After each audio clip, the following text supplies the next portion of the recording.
जब प्रेम पवित्र हो, इरादे सच्चे हों और फिर भी समाज उसे स्वीकार न करे, तो क्या प्रेम हार जाता है या इंसान टूट जाता है? ये कहानी है श्रद्धा की, जहां विश्वास, जाति और संस्कार के टकराव ने एक प्रेम को त्रासदी बना दिया। चलिए शुरू करते हैं कहानी। रूप और यौवन के चंचल विलास के बाद कोकिला अब उस कलुषित जीवन के चिन्ह को आंसुओं से धो रही थी। विगत जीवन की याद आते ही उसका दिल बेचैन हो जाता और वो विषाद और निराशा से विकल होकर पुकार उठती है, मैंने संसार में जन्म ही क्यों लिया? उसने दान और व्रत से उन कालिमाओं को धोने का प्रयत्न किया और जीवन के बसंत की सारी विभूति इस निष्फल प्रयास में लुटा दी। पर यह जागृति क्या किसी महात्मा का वरदान या किसी अनुष्ठान का फल था? नहीं, ये उस नवजात शिशु के प्रथम दर्शन का प्रसाद था, जिसके जन्म ने आज 15 साल से उसकी सूनी गोद को प्रदीप्त कर दिया था। शिशु का मुख देखते ही उसके नीले होठों पर एक क्षीण, करुण, उदास मुस्कुराहट झलक गई, पर केवल एक क्षण के लिए। एक क्षण के बाद वो मुस्कुराहट एक लंबी सांस में विलीन हो गई। उस अशक्त, क्षीण, कोमल रुदन ने कोकिला के जीवन का रुख फेर दिया। वात्सल्य की वो ज्योति उसके लिए जीवन संदेश और मूक उपदेश थी। कोकिला ने उस नवजात बालिका का नाम रखा श्रद्धा। उसी के जन्म ने तो उसमें श्रद्धा उत्पन्न की थी। वो श्रद्धा को अपनी लड़की नहीं, किसी देवी का अवतार समझती थी। उसकी सहेलियां उसे बधाई देने आती, पर कोकिला बालिका को उनकी नजरों से छिपाती। उसे ये भी मंजूर न था कि उनकी पापमय दृष्टि भी उस पर पड़े। श्रद्धा ही अब उसकी विभूति, उसकी आत्मा, उसका जीवन दीपक थी। वो कभी कभी उसे गोद में लेकर साथ से छलकती हुई आंखों से देखती और सोचती, क्या ये पावन ज्योति भी वासना के प्रचंड आघातों का शिकार होगी? मेरे प्रयत्न निष्फल हो जाएंगे। आह, क्या कोई ऐसी औषधि नहीं है जो जन के संस्कारों को मिटा दे? भगवान से वो सदैव प्रार्थना करती कि मेरी श्रद्धा किन्हीं कांटों में न उलझे। वो वचन और कर्म से, विचार और व्यवहार से उसके सम्मुख नारी जीवन का ऊंचा आदर्श रखेगी। श्रद्धा इतनी सरल, इतनी प्रगल्भ, इतनी चतुर थी कि कभी कभी कोकिला वात्सल्य से गदगद होकर उसके तलवों को अपने मस्तक से रगड़ती और पश्चाताप तथा हर्ष के आंसू बहाती। 16 वर्ष बीत गए।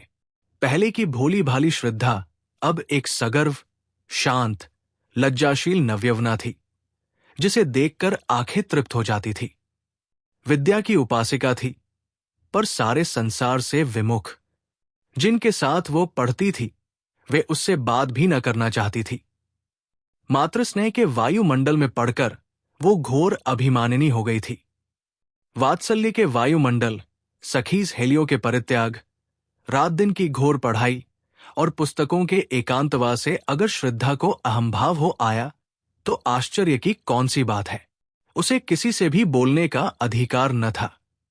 विद्यालय में भले घर की लड़कियां उसके सहवास में अपना अपमान समझती थी।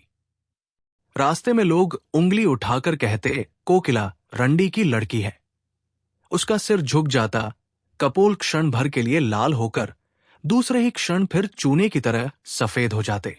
श्रद्धा को एकांत से प्रेम था। विवाह को ईश्वरीय कोप समझती थी।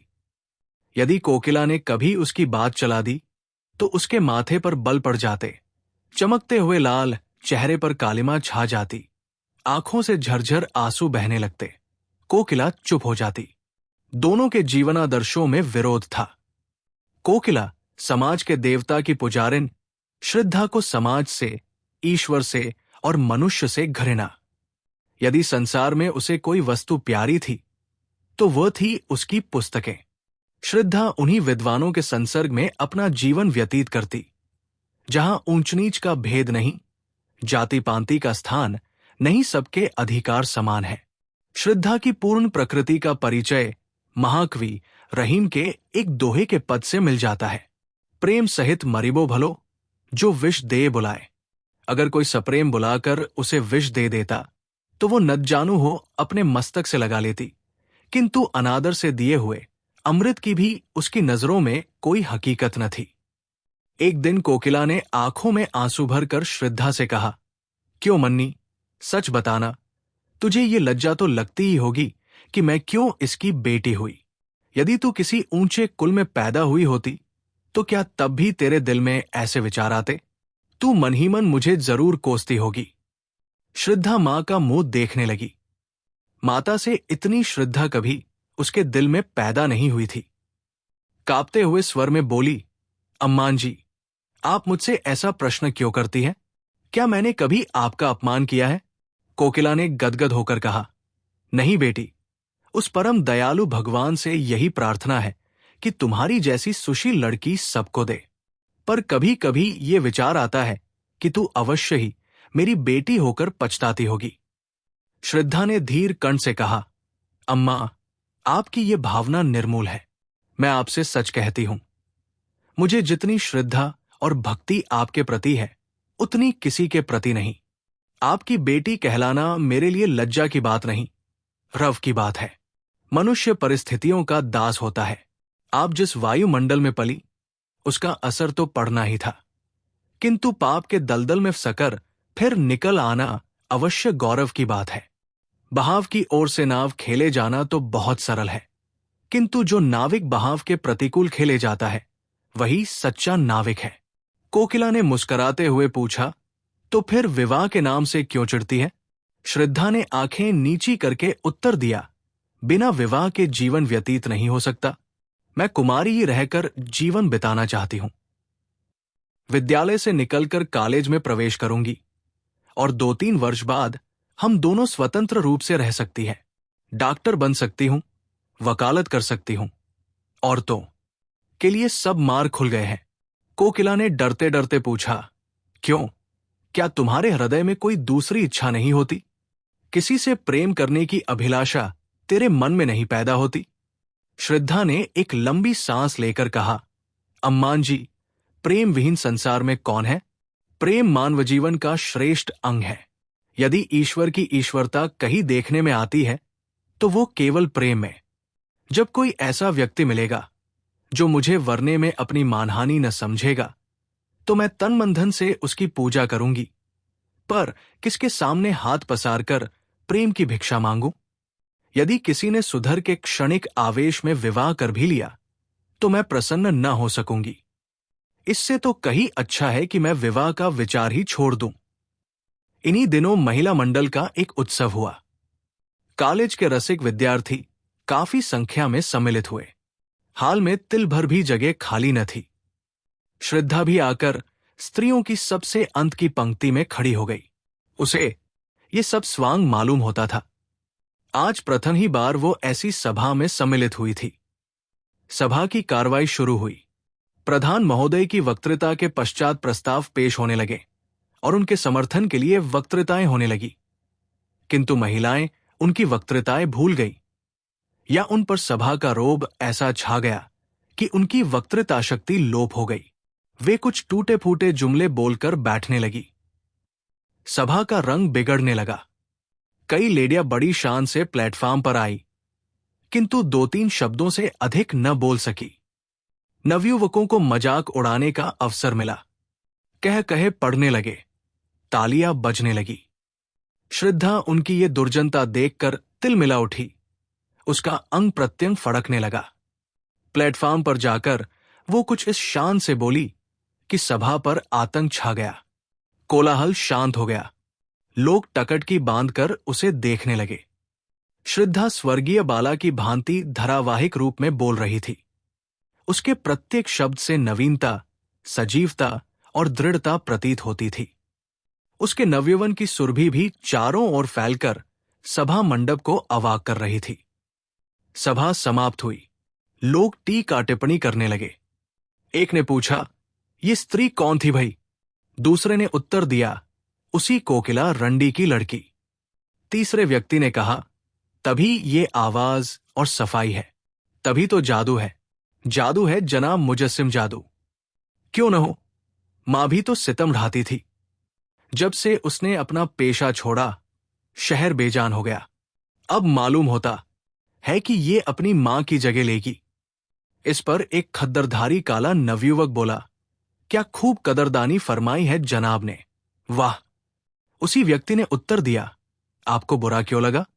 क्या कुछ सहरटगांठ तो नहीं है? काले नवयुवक ने कुछ तेज होकर कहा, आपको ऐसी बातें मुंह से निकालते लज्जा भी नहीं आती। दूसरे व्यक्ति ने कहा, लज्जा की कौन बात है जनाब? वेश्या की लड़की अगर वेश्या हो तो आश्चर्य की क्या बात है? नवयुवक ने घृणापूर्ण स्वर में कहा, ठीक होगा। आप जैसे बुद्धिमान व्यक्तियों की समझ में जिस रमणी के मुख से ऐसे विचार निकल सकते हैं, वो देवी है, रूप को बेचने वाली नहीं। श्रद्धा उसी समय सभा से जा रही थी। ये अंतिम शब्द उसके कानों में पड़ गए। वो विस्मित और पुलकित होकर वही ठिठक गई। काले नवयुवक की ओर कृतज्ञतापूर्ण दृष्टि से निहारा और फिर बड़ी तेजी से आगे बढ़ गई। लेकिन रास्ते भर उसके कानों में उन्हीं शब्दों की प्रतिध्वनि गूंजती रही। अब तक श्रद्धा की प्रशंसा करने वाली, उसे उत्साहित करने वाली केवल उसी की मां कोकिला थी, और चारों ओर वही उपेक्षा थी, वही तिरस्कार।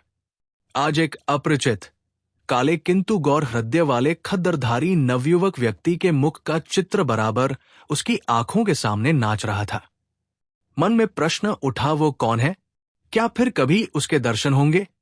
कॉलेज जाते समय श्रद्धा उस नवयुवक को खोई हुई आंखों से खोजती।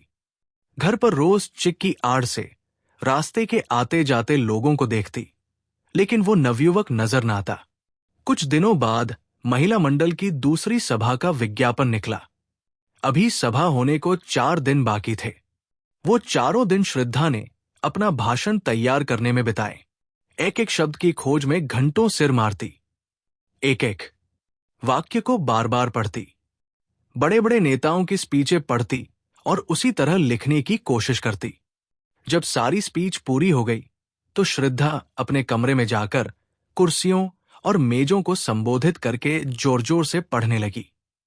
भाषण कला के सभी लक्षण जमा हो गए थे। उपसंहार तो इतना सुंदर था कि उसे अपने ही मुख से सुनकर वो मुग्ध हो गई। इसमें कितना संगीत था, कितना आकर्षण, कितनी क्रांति।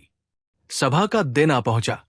श्रद्धा मन ही मन भयभीत होती हुई सभा मंडप में घुसी। हाल भरा हुआ था और पहले दिन से भी अधिक भीड़ थी। श्रद्धा को देखते ही जनता ने तालियां पीटकर उसका स्वागत किया। कोलाहल होने लगा और सभी एक स्वर से चिल्ला उठे, आप अपनी वक्तृता शुरू करें। श्रद्धा ने मंच पर आकर एक उड़ती हुई निगाह से जनता की ओर देखा। वो काला नवयुवक जगह न मिलने के कारण अंतिम पंक्ति में खड़ा हुआ था। श्रद्धा के दिल में गुदगुदी सी होने लगी। उसने कांपते स्वर में अपनी वक्तृता शुरू की। उसकी नजरों में सारा हाल पुतलियों से भरा हुआ था। अगर कोई जीवित मनुष्य था तो वही सबसे पीछे खड़ा हुआ काला नवयुवक। उसका मुख उसी की ओर था। वो उसी से अपने भाषण की दाद मांग रही थी। हीरा परखने की आशा जौहरी से ही की जाती है। आधा घंटे तक श्रद्धा के मुख से फूलों की वर्षा होती रही। लोगों को बहुत कम ऐसी वक्तृता सुनने को मिली थी। श्रद्धा जब सभा समाप्त होने पर घर चली तो देखा वही काला नवयुवक उसके पीछे तेजी से चला आ रहा है। श्रद्धा को यह मालूम था कि लोगों ने उसका भाषण बहुत पसंद किया है, लेकिन इस नवयुवक की राय सुनने का अवसर उसे नहीं मिला था। उसने अपनी चाल धीमी कर दी। दूसरे ही क्षण वो नवयुवक उसके पास पहुंच गया। दोनों कई कदम चुपचाप चलते रहे। अंत में नवयुवक ने झिझकते हुए कहा, आज तो आपने कमाल कर दिया। श्रद्धा ने प्रफुल्लता के एत को दबाते हुए कहा, धन्यवाद, ये आपकी कृपा है। नवयुवक ने कहा, मैं किस लायक हूं? मैं ही नहीं, सारी सभा सिर धुन रही थी।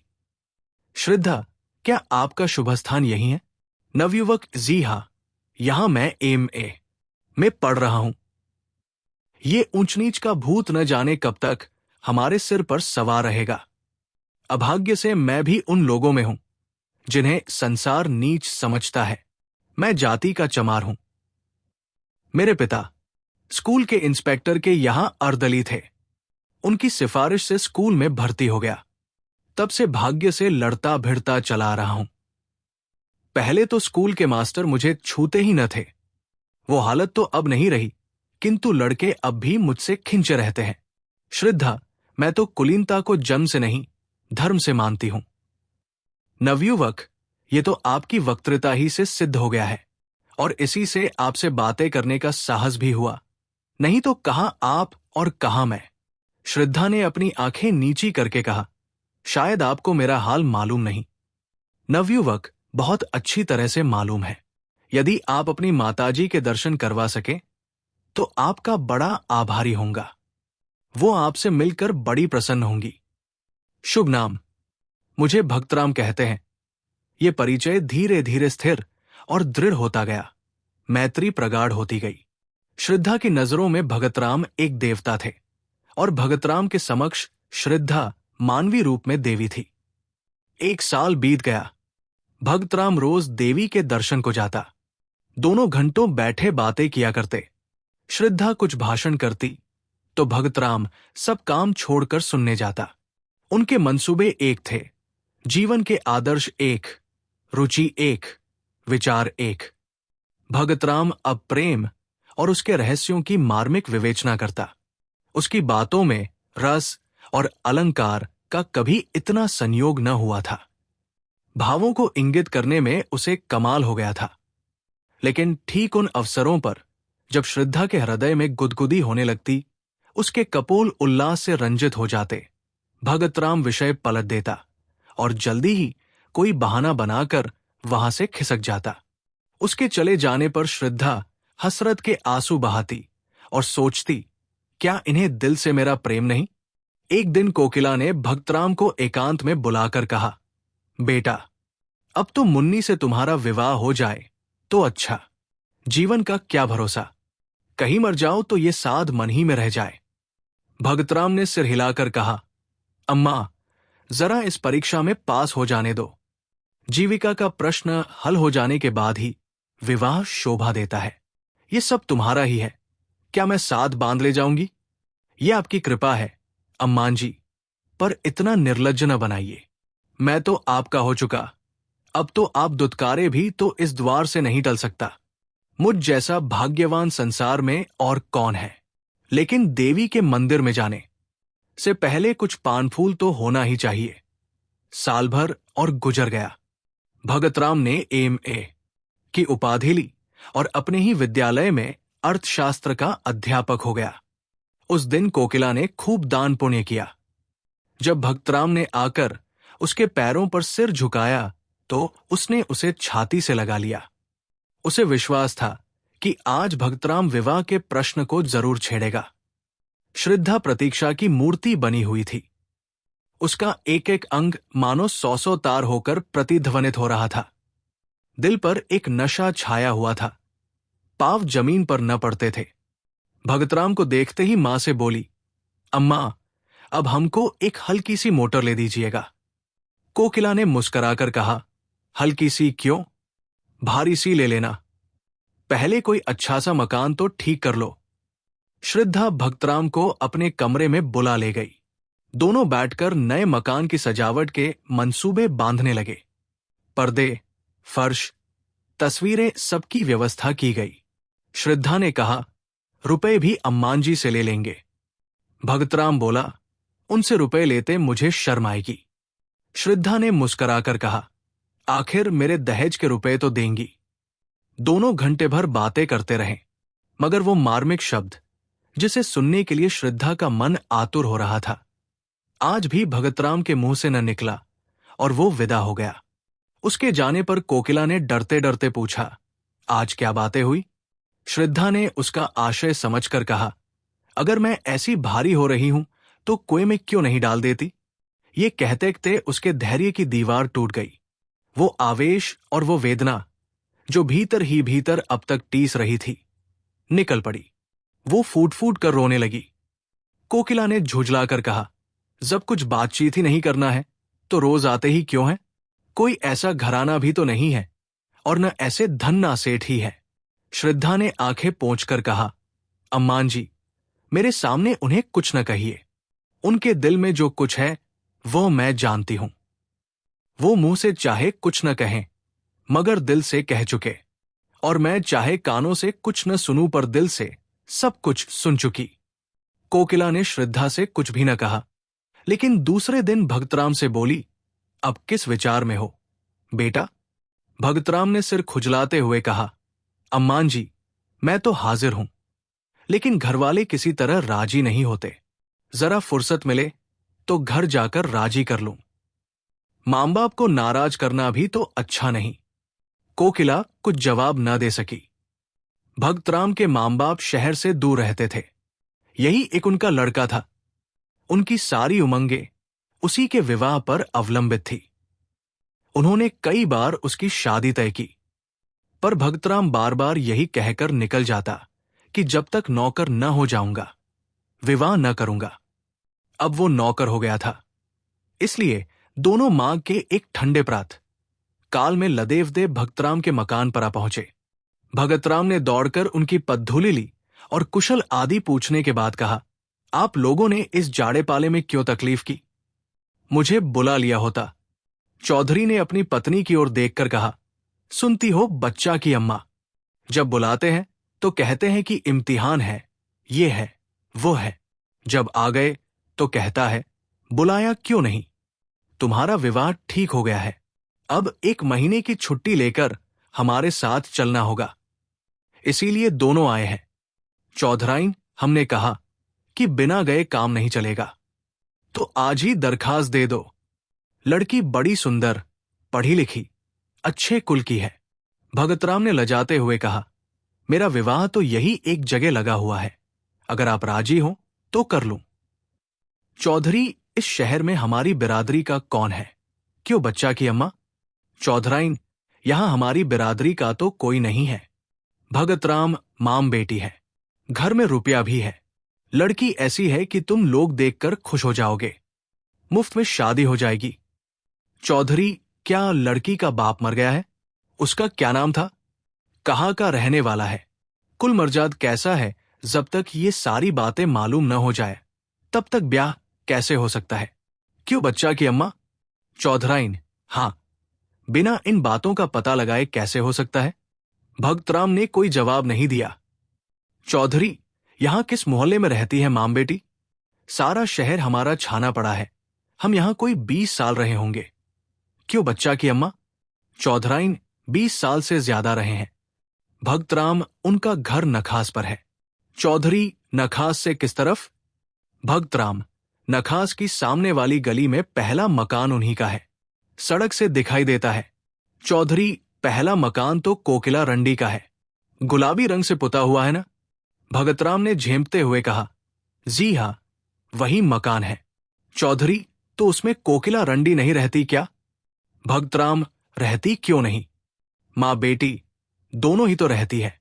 चौधरी, तो क्या कोकिला रंडी की लड़की से ब्याह करना चाहते हो? नाक कटवाने पर लगे हो क्या? बिरादरी में तो कोई पानी पिएगा नहीं। चौधराइन, लूका लगा दूंगी मुंह में रौड़ के। रूप रंग देख करके लुभा गए क्या? भगतराम, मैं तो इसे अपना भाग्य समझता हूं कि वो अपनी लड़की की शादी मेरे साथ करने को राजी है। अगर वो आज चाहे तो किसी बड़े से बड़े रईस के घर में शादी कर सकती है। चौधरी, रईस उससे ब्याह न करेगा, रख लेगा। तुम्हें भगवान समाई दे तो एक नहीं 4 रखो, मर्दों के लिए कौन रोक है? लेकिन जो ब्याह के लिए कहो तो ब्याह वही है जो बिरादरी में हो। चौधराइन, बहुत पढ़ने से आदमी बौरा जाता है। चौधरी, हम तो गवार आदमी हैं, पर समझ में नहीं आता कि तुम्हारी ये नियत कैसे हुई। रंडी की बेटी चाहे इन्नर की परी हो तो भी रंडी की बेटी है। हम तुम्हारा विवाह वहां न होने देंगे। अगर तुमने विवाह किया तो हम दोनों तुम्हारे ऊपर जान दे देंगे। इतना अच्छी तरह से समझ लेना। क्यों बच्चा की अम्मा? चौधराइन, ब्याह कर लेंगे, जैसे हंसी ठट्ठा है, झाड़ू मार के भगा दूंगी रौड़ को। अपनी बेटी अपने घर में रखे। भगतराम, अगर आप लोगों की आज्ञा नहीं है तो मैं विवाह नहीं करूंगा, मगर मैं किसी दूसरी औरत से भी विवाह न करूंगा। चौधराइन, हां, तुम कुंवारे रहो, ये हमें मंजूर है, पतुरिया के घर में ब्याह ना करेंगे। भगतराम ने अब की झुंझलाकर कहा, आप उसे बार बार पतुरिया क्यों कहती है? किसी जमाने में ये उसका पेशा रहा होगा। आज दिन वह जितने आचार विचार से रहती है, शायद ही कोई और रहती हो। ऐसा पवित्र आचरण तो मैंने आज तक देखा ही नहीं। भगतराम का सारा यत्न विफल हो गया। चौधराई ने ऐसी जिद पकड़ी कि जौभर अपनी जगह से न टली। रात को जब भगतराम अपने प्रेम मंदिर में पहुंचा तो उसका चेहरा उतरा हुआ था। एक एक अंग से निराशा टपक रही थी। श्रद्धा रास्ता देखती हुई घबरा रही थी कि आज इतनी रात तक आए क्यों नहीं। उन्हें क्या मालूम कि मेरे दिल की क्या हालत हो रही है। यार दोस्तों से छुट्टी मिलेगी तो भूल कर इधर भी आ जाएंगे। कोकिला ने कहा, मैं तो तुझसे कह चुकी कि उनका अब वो मिजाज नहीं रहा, फिर भी तो तू नहीं मानती। आखिर इस टालमटोल की कोई हद भी है। श्रद्धा ने दुखित होकर कहा, अम्मान जी, मैं आपसे 1000 बार विनय कर चुकी हूं कि चाहे लौकिक रूप में कुमारी ही क्यों न रहूं, लेकिन हृदय से उनकी ब्याहता हो चुकी। अगर ऐसा आदमी विश्वास करने के काबिल नहीं है तो फिर नहीं जानती कि किस पर विश्वास किया जा सकता है। इसी समय भक्तराम निराशा की मूर्ति बने हुए कमरे के भीतर आए। दोनों स्त्रियों ने उनकी ओर देखा। कोकिला की आंखों में शिकायत थी और श्रद्धा की आंखों में वेदना। कोकिला की आंखें कह रही थी, ये क्या तुम्हारे रंगड़ंग है? श्रद्धा की आंखें कह रही थी, इतनी निर्दयता। भगतराम ने धीमे वेदनापूर्ण स्वर में कहा, आप लोगों को आज बहुत देर तक मेरी राह देखनी पड़ी, मगर मैं मजबूर था। घर से अम्मा और दादा आए हुए हैं, उन्हीं से बातें कर रहा था। कोकिला बोली, घर पर तो सब कुशल है ना? भगतराम ने सिर झुकाए हुए कहा, जी हां, सब कुशल है। मेरे विवाह का मसला पेश था। पुराने ख्याल के आदमी हैं, किसी तरह भी राजी नहीं होते। कोकिला का मुख तमतमा उठा। बोली, हां, क्यों राजी होंगे? हम लोग उनसे भी नीच है ना, लेकिन जब तुम उनकी इच्छा के दास थे तो तुम्हें उनसे पूछकर यहां आना जाना चाहिए था। इस तरह हमारा अपमान करके तुम्हें क्या मिला?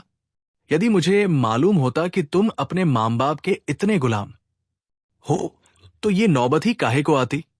श्रद्धा ने देखा कि भक्तराम की आंखों से आंसू गिर रहे हैं। विनीत भाव से बोली, अम्मान जी, मां बाप की मर्जी का गुलाम होना कोई पाप नहीं है। अगर मैं आपकी उपेक्षा करूं तो क्या आपको दुख न होगा? यही हाल उन लोगों का भी तो होगा। श्रद्धा ये कहती हुई अपने कमरे की ओर चली और इशारे से भक्तराम को भी बुलाया। कमरे में बैठकर दोनों कई मिनट तक पृथ्वी की ओर ताकते रहे। किसी में भी साहस न था कि उस सन्नाटे को तोड़े। अंत में भगतराम ने पुरुषोचित वीरता से काम लिया और कहा, श्रद्धा, इस समय मेरे हृदय के भीतर तुमुल युद्ध हो रहा है। मैं शब्दों में अपनी दशा बयान नहीं कर सकता। जी चाहता है कि विष खाकर जान दे दूं। तुमसे अलग रहकर जीवित नहीं रह सकता, केवल तड़प सकता हूं। मैंने न जाने उनकी कितनी खुशामद की, कितना रोया, कितना गिड़गिड़ाया, लेकिन दोनों अपनी बातों पर अड़े रहे। बार बार यही कहते रहे कि अगर ये ब्याह होगा तो हम दोनों तुम पर अपनी जान दे देंगे। उन्हें मेरी मौत मंजूर है, लेकिन तुम मेरे हृदय की रानी बनो, ये मंजूर नहीं। श्रद्धा ने सांत्वना देते हुए कहा, प्यारे, मुझसे उनका घृणा करना उचित है। पढ़े लिखे आदमियों में ही ऐसे कितने निकलेंगे। इसमें उनका कोई दोष नहीं। मैं सवेरे उनके दर्शन करने जाऊंगी।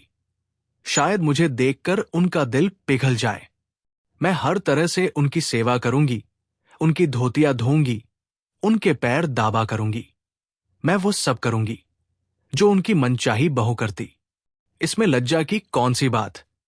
उनके तलवे सहलाऊंगी, भजन गाकर सुनाऊंगी। मुझे बहुत से देहाती गीत आते हैं। अम्मान जी के सिर के सफेद बाल चुनूंगी। मैं दया नहीं चाहती, मैं तो प्रेम की चेरी हूं।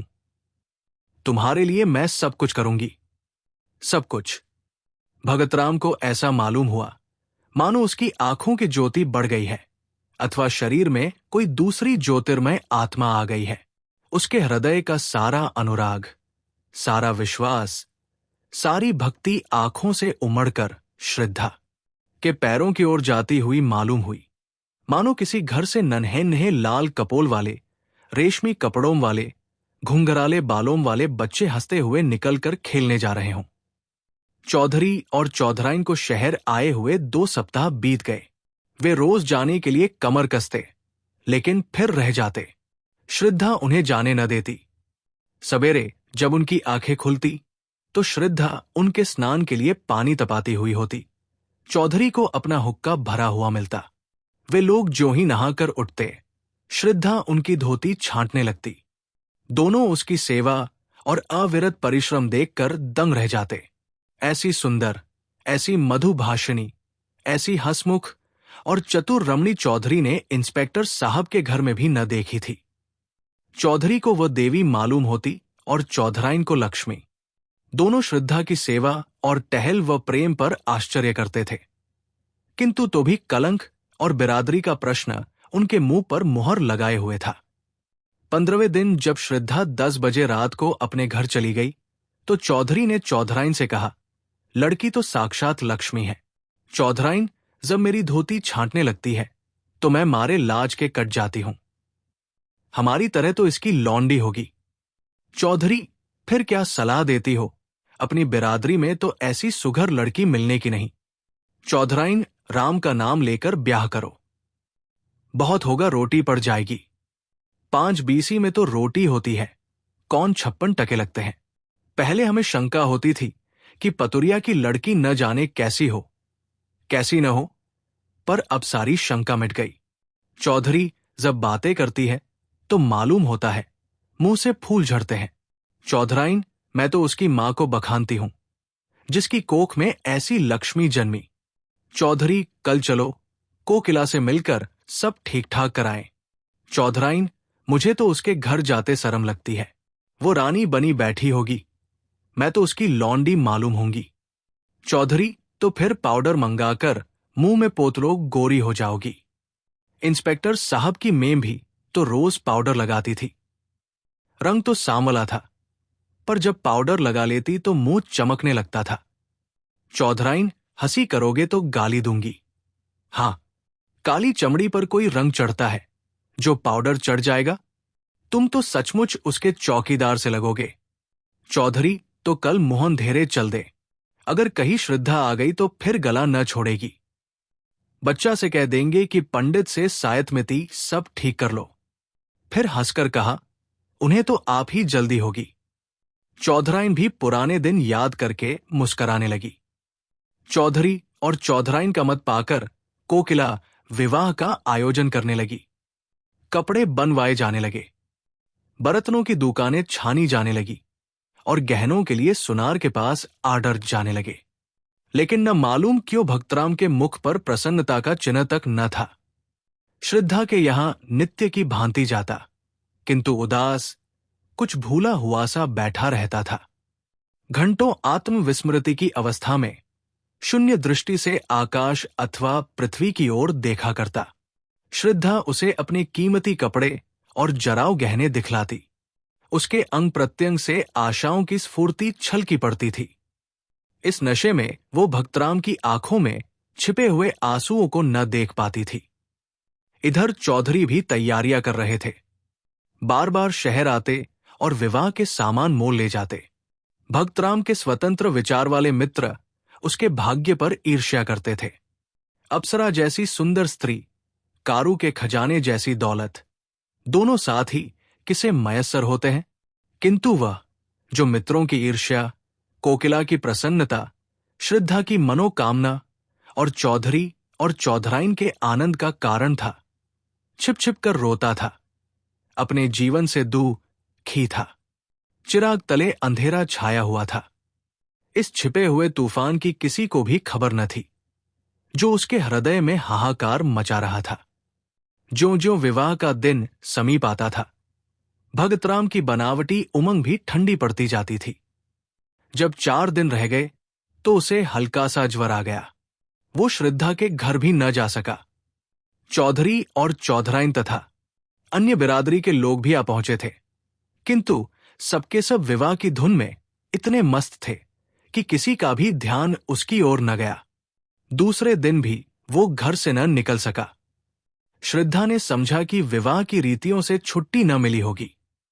तीसरे दिन चौधराइन भक्तराम को बुलाने गई तो देखा कि वो सहमी हुई विस्फारित आंखों से कमरे के एक कोने की ओर देखता हुआ दोनों हाथ सामने किए पीछे हट रहा है, मानो अपने को किसी के वार से बचा रहा हो। चौधराइन ने घबराकर पूछा, बच्चा कैसा जी है? पीछे इस तरह क्यों चले जा रहे हो? यहां तो कोई नहीं है। भगतराम के मुख पर पागलों जैसी अचेतना थी, आंखों में भय छाया हुआ था। भीत स्वर में बोला, नहीं अम्मान जी, देखो वो श्रद्धा चली आ रही है। देखो उसके दोनों हाथों में 2 काली नागिनें हैं। वो मुझे उन नागिनों से डसवाना चाहती है। अरे अम्मा, वो नजदीक आ गई। श्रद्धा, श्रद्धा, तुम मेरी जान की क्यों बैरन हो गई? क्या मेरे असीम प्रेम का यही परिणाम है? मैं तो तुम्हारे चरणों पर बलि होने के लिए सदैव तत्पर था। इस जीवन का मूल्य ही क्या है? तुम इन नागिनों को दूर फेंक दो। मैं यहां तुम्हारे चरणों पर लेटकर ये जान तुम पर न्योछावर कर दूंगा। हैं, तुम न मानोगी। ये कहकर वो चित गिर पड़ा। चौधराइन ने लपककर चौधरी को बुलाया। दोनों ने भक्तराम को उठाकर चारपाई पर लिटा दिया। चौधरी का ध्यान किसी आसेब की ओर गया। वो तुरंत ही लौंग और राख लेकर आसेब उतारने का आयोजन करने लगे। स्वयं मंत्र तंत्र में निपुण थे। भक्तराम का सारा शरीर ठंडा था, किंतु सिर तवे की तरह तप रहा था। रात को भक्तराम कई बार चौंक कर उठा। चौधरी ने हर बार मंत्रा फूंक कर अपने ख्याल से आसेब को भगाया। चौधराई ने कहा, कोई डॉक्टर क्यों नहीं बुलाते? शायद दवा से कुछ फायदा हो। कल ब्याह और आज ये हाल। चौधरी ने शंख भाव से कहा, डॉक्टर आकर क्या करेगा? वही पीपल वाले बाबा तो है। दवा दारू करना उनसे और रार बढ़ाना है। रात जाने दो। सवेरा होते ही एक बकरा और एक बोतल दारू उनकी भेंट की जाएगी। बस और कुछ करने की जरूरत नहीं। डॉक्टर बीमारी की दवा करता है कि हवा ब्यार की? बीमारी उन्हें कोई नहीं है। कुल के बाहर ब्याह करने ही से देवता लोग रूठ गए हैं। सवेरे चौधरी ने एक बकरा मंगाया। स्त्रियां गाती जाती हुई देवी के चौतरे की ओर चली। जब लोग लौट कर आए तो देखा कि भक्तराम की हालत खराब है। उसकी नाड़ी धीरे धीरे बंद हो रही थी। मुख पर मृत्यु विभीषिका की छाप थी। उसके दोनों नेत्रों से आंसू बहकर गालों पर ढुलक रहे थे, मानो अपूर्ण इच्छा का अंतिम संदेश निर्दय संसार को सुना रहे हों। जीवन का कितना वेदनापूर्ण दृश्य था अरसू की 2 बूंदें। अब चौधरी घबराए। तुरंत ही कोकिला को खबर दी। एक आदमी डॉक्टर के पास भेजा। डॉक्टर के आने में तो देर थी। वो भक्तराम के मित्रों में से थे, किंतु कोकिला और श्रद्धा आदमी के साथ ही आ पहुंची। श्रद्धा भक्तराम के सामने आकर खड़ी हो गई। आंखों से आंसू बहने लगे। थोड़ी देर में भगतराम ने आंखें खोली और श्रद्धा की ओर देखकर बोले, तुम आ गई श्रद्धा, मैं तुम्हारी राह देख रहा था। ये अंतिम प्यार, लो आज ही सब आगा पीछा का अंत हो जाएगा, जो आज से 3 वर्ष पूर्व आरंभ हुआ था। इन 3 वर्षों में मुझे जो आत्मिक यंत्रणा मिली है, हृदय ही जानता है। तुम वफा की देवी हो, लेकिन मुझे रह रहकर यह भ्रम होता था, क्या तुम खून के असर का नाश कर सकती हो? क्या तुम एक ही बार में अपनी परंपरा की नीति छोड़ सकोगी? क्या तुम जन्म के प्राकृतिक नियमों को तोड़ सकोगी? इन भ्रमपूर्ण विचारों के लिए शोक न करना। मैं तुम्हारे योग्य न था किसी प्रकार भी, और कभी भी तुम्हारे जैसा महान हृदय न बन सका। हां, इस भ्रम के वश में पड़कर संसार से मैं अपनी इच्छाएं बिना पूर्ण किए ही जा रहा हूं। तुम्हारे अगाध, निष्कपट, निर्मल प्रेम की स्मृति सदैव ही मेरे साथ रहेगी। किंतु हाय अफसोस, कहते कहते भक्तराम की आंखें फिर बंद हो गई। श्रद्धा के मुख पर गाढ़ी लालिमा दौड़ गई। उसके आंसू सूख गए। झुकी हुई गर्दन तन गई। माथे पर बल पड़ गए। आंखों में आत्माभिमान की झलक आ गई। वह क्षण भर वहां खड़ी रही और दूसरे ही क्षण नीचे आकर अपनी गाड़ी में बैठ गई। कोकिला उसके पीछे पीछे दौड़ी हुई आई और बोली, बेटी, ये क्रोध करने का अवसर नहीं है। लोग अपने दिल में क्या कहेंगे? उनकी दशा बराबर बिगड़ती ही जाती है। तुम्हारे रहने से बुंडों को भाड्स बंधा रहेगा। श्रद्धा ने कुछ उत्तर न दिया।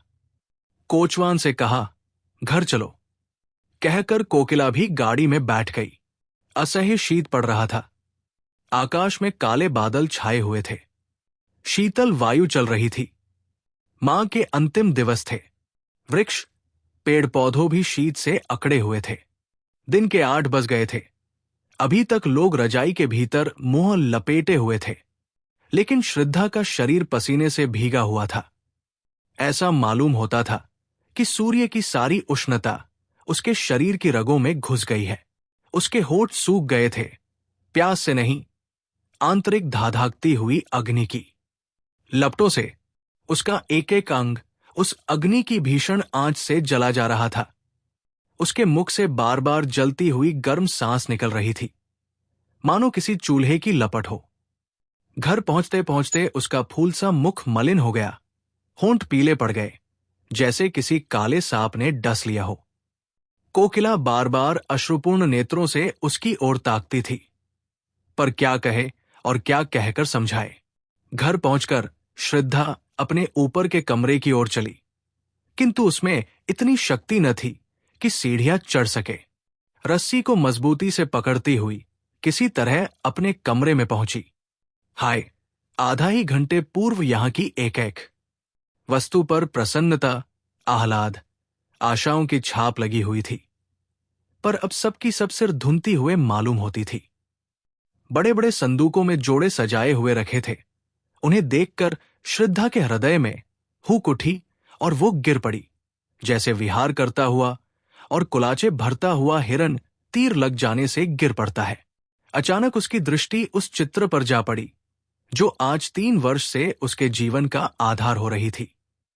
उस चित्र को उसने कितनी बार चूमा था, कितनी बार गले लगाया था, कितनी बार हृदय से चिपका लिया था। वे सारी बातें एक एक करके याद आ रही थी, लेकिन उनके याद करने का भी अधिकार उसे न था। हृदय के भीतर एक दर्द उठा जो पहले से कहीं अधिक प्राणांतकारी था, जो पहले से अधिक तूफान के समान भयंकर था। हाय, उस मरने वाले के दिल को उसने कितनी यंत्रणा पहुंचाई। भक्तराम के अविश्वास का ये जवाब, ये प्रत्युत्तर कितना रोमांचकारी और हृदय विदारक था। हाय, वो कैसे ऐसी निठुर हो गई। उसका प्यारा उसकी नजरों के सामने दम तोड़ रहा था। उसके लिए, उसकी सांत्वना के लिए एक शब्द भी मुंह से न निकला। यही तो खून का असर है, इसके अतिरिक्त और हो ही क्या सकता था। आज पहली बार श्रद्धा को कोकिला की बेटी होने का पछतावा हुआ। वो इतनी स्वार्थरत, इतनी हृदयहीन है, आज ही उसे मालूम हुआ। वो त्याग, वो सेवा, वो उच्चादर्श जिस पर उसे घमंड था, ढहकर श्रद्धा के सामने गिर पड़ा। वो अपनी ही दृष्टि में अपने को हे समझने लगी। उस स्वर्गीय प्रेम का ऐसा नैराश्यपूर्ण उत्तर वेश्या की पुत्री के अतिरिक्त और कौन दे सकता है। श्रद्धा उसी समय कमरे से बाहर निकलकर वायुवेग से सीढ़ियां उतरती हुई नीचे पहुंची और भगतराम के मकान की ओर दौड़ी। वो आखिरी बार उससे गले मिलना चाहती थी, अंतिम बार उसके दर्शन करना चाहती थी। वो अनंत प्रेम के कठिन बंधनों को निभाएगी और अंतिम श्वास तक उसी की ही बनकर रहेगी। रास्ते में कोई सवारी न मिली। श्रद्धा थकी जा रही थी, सिर से पांव तक पसीने से नहाई हुई थी। न मालूम कितनी बार वो ठोकर खाकर गिरी और फिर उठकर दौड़ने लगी। उसके घुटनों से रक्त निकल रहा था। साड़ी कई जगह से फट गई थी, मगर उस वक्त अपने तन बदन की सुध तक न थी। उसका एक एक रोआ सहकंठ होकर ईश्वर से प्रार्थना कर रहा था कि उस प्रात काल के दीपक की लौ थोड़ी देर और बची रहे। उनके मुंह से एक बार श्रद्धा का शब्द सुनने के लिए उसकी अंतरात्मा कितनी व्याकुल हो रही थी। केवल यही एक शब्द सुनकर फिर उसकी कोई भी इच्छा अपूर्ण न रह जाएगी। उसकी सारी आशाएं सफल हो जाएंगी, सारी साध पूर्ण हो जाएगी। श्रद्धा को देखते ही चौधराइन ने उसका हाथ पकड़ लिया और रोती हुई बोली, बेटी, तुम कहाँ चली गई थी? 2 बार तुम्हारा नाम लेकर पुकार चुके हैं। श्रद्धा को ऐसा मालूम हुआ मानो उसका कलेजा फटा जा रहा है। उसकी आंखें पथरा गईं। उसे ऐसा मालूम होने लगा कि वो अगाध अथाह समुद्र की भंवर में पड़ गई है। उसने कमरे में जाते ही भक्तराम के ठंडे पैरों पर सिर रख दिया और उसे आंखों के गर्म पानी से धोकर गर्म करने का उपाय करने लगी। यही उसकी सारी आशाओं और कुछ अरमानों की समाधि थी। भगतराम ने आंख खोलकर कहा, क्या तुम हो श्रद्धा? मैं जानता था कि तुम आओगी, इसीलिए अभी तक प्राण अवशेष थे। जरा मेरे हृदय पर अपना सिर रख दो। हां, मुझे अब विश्वास हो गया कि तुमने मुझे क्षमा कर दिया। जी डूब रहा है। तुमसे कुछ मांगना चाहता हूं, पर किस मुंह से मांगू? जब जीते जी न मांग सका तो अब क्या है? हमारी अंतिम घड़ियां किसी अपूर्ण साध को अपने हिये के भीतर छिपाए हुए होती है। मृत्यु पहले हमारी सारी ईर्ष्या, सारा भेदभाव, सारा द्वेष नष्ट करती है। जिनकी सूरत से हमें घृणा होती है, उनसे फिर वही पुराना सौहार्द, पुरानी मैत्री करने के लिए, उनको गले लगाने के लिए हम उत्सुक हो जाते हैं। जो कुछ कर सकते थे और न कर सके, उसी की एक साध रह जाती है। भगतराम ने उखड़े हुए विषादपूर्ण स्वर में अपने प्रेम की पुनरावृत्ति श्रद्धा के सामने की। उस स्वर्गीय निधि को पाकर वो प्रसन्न हो सकता था, उसका उपयोग कर सकता था, किंतु हाय, आज वो जा रहा है अपूर्ण साधों की स्मृति लिए हुए। हाय रे अभागिन साध। श्रद्धा भगतराम के वक्षस्थल पर झुकी हुई रो रही थी। भगतराम ने सिर उठाकर उसके मुरझाए हुए, आंसुओं से धोए हुए स्वच्छ कपोलों को चूम लिया। मरती हुई साध की वो अंतिम हंसी थी। भगतराम ने अवरुद्ध कंठ से कहा, ये हमारा और तुम्हारा विवाह है श्रद्धा, ये मेरी अंतिम भेंट है। ये कहते हुए उसकी आंखें हमेशा के लिए बंद हो गई। साध भी मरकर गिर पड़ी। श्रद्धा की आंखें रोते रोते लाल हो रही थी। उसे ऐसा मालूम हुआ मानो भगतराम उसके सामने प्रेमालिंगन का संकेत करते हुए मुस्करा रहे हैं। वो अपनी दशा, काल, स्थान सब भूल गई। जख्मी सिपाही अपनी जीत का समाचार पाकर अपना दर्द, अपनी पीड़ा भूल जाता है। क्षण भर के लिए मौत भी हे हो जाती है। श्रद्धा का भी यही हाल हुआ। वो भी अपना जीवन प्रेम की निठुर वेदी पर उत्सर्ग करने के लिए तैयार हो गई, जिस पर लैला और मजनू, शीरी और फरहाद नहीं, हजारों ने अपनी बलि चढ़ा दी। उसने चुंबन का उत्तर देते हुए कहा, प्यारे, मैं तुम्हारी हूं और सदा तुम्हारी ही रहूंगी। ये कहानी हमें सिखाती है कि प्रेम से बड़ा कोई धर्म नहीं होता, लेकिन जब समाज और पूर्वाग्रह जीत जाते हैं, तब प्रेम केवल स्मृति बनकर रह जाता है। श्रद्धा और भगतराम की ये कथा हमारे दिल पर एक सवाल छोड़ जाती है। क्या हम आज भी इंसान से पहले उसकी जाति देखते हैं? कहानी यही समाप्त होती है।